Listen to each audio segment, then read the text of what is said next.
7 Fakta Gunung Tambora yang pernah meletus dahsyat. Gunung Tambora terletak di Pulau Sumbawa, Nusa Tenggara Barat. Memiliki sejarah yang menarik, hingga pernah berdampak pada perubahan iklim dunia. Gunung ini terletak di dua kabupaten, yaitu Kabupaten Dompu yang mencakup lereng bagian barat dan selatan, serta Kabupaten Bima yang mencakup lereng bagian timur dan utara. Sebelum letusan, Gunung Tambora memiliki ketinggian kira-kira 4.300 meter, salah satu puncak tertinggi di Indonesia. Setelah letusan, tinggi gunung ini hanya setinggi 2.851 meter. Letusan Tambora tahun 1815 adalah letusan terbesar dalam sejarah. Meletusnya Gunung Tambora pada tahun 1815 tercatat sebagai salah satu bencana terbesar dalam catatan sejarah dunia. Letusan tersebut masuk dalam skala 7, pada skala Volcanic Explosivity Index. Letusan ini 4 kali lebih kuat daripada letusan Gunung Krakatau tahun 1883. Berikut fakta Gunung Tambora, dirangkum dari berbagai sumber. 1. Status Gunung Tambora.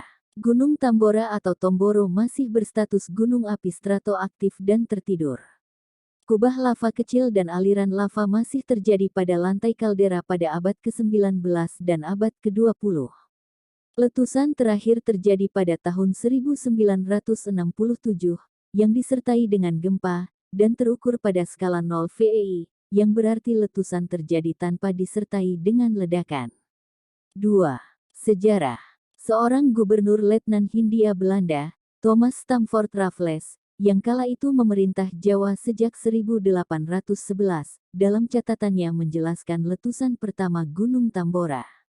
Letusan terdengar sampai Jawa pada tanggal 5 April sore dan setiap 15 menit terus terdengar sampai hari-hari berikutnya.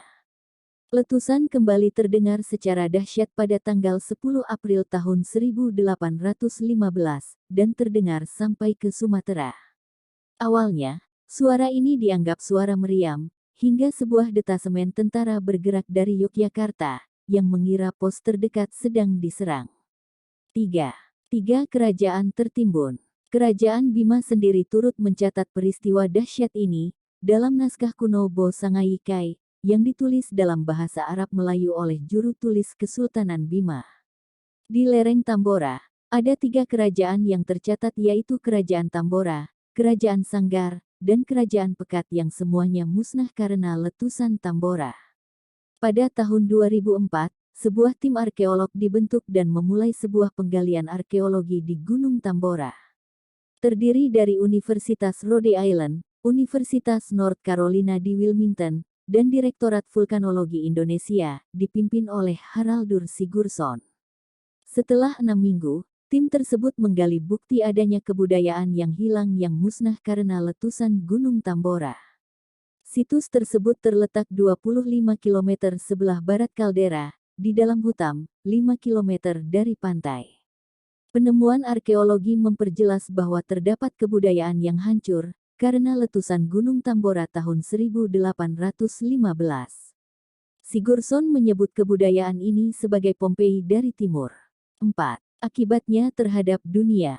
Letusan Tambora tahun 1815 diyakini berdampak terhadap perubahan iklim global, lantaran sulfur dioksida yang turut lepas ke lapisan stratosfer. Musim semi tahun 1815 menjadi terganggu karena debu-debu dan kandungan yang dibawa tertiup angin bergeser ke langit Eropa, Amerika, dan lainnya. Sejumlah negara ikut terkena getahnya. Musim panas setelah tahun 1815 justru didominasi hujan dan suhu dingin. Bahkan, tahun 1816 dikenal dengan sebutan tahun tanpa musim panas, lantaran pada musim panas tahun itu suhu turun 1 hingga 2,5 derajat lebih rendah daripada biasanya. 5. Memengaruhi kekalahan Napoleon. Di antara sederet analisis kekalahan perang, salah satu yang ditunjuk sebagai penyebabnya adalah cuaca ekstrim mencuat. Seperti dalam catatan John Lewis, dalam The Weather of the Waterloo Campaign 16–18 Juni 1815, di Change the Course of History.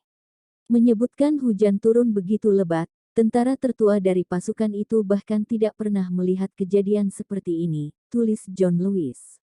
Pertempuran yang penting bagi Napoleon, yang mewakili Kekaisaran Prancis, melawan 5 koalisi Kekaisaran Eropa.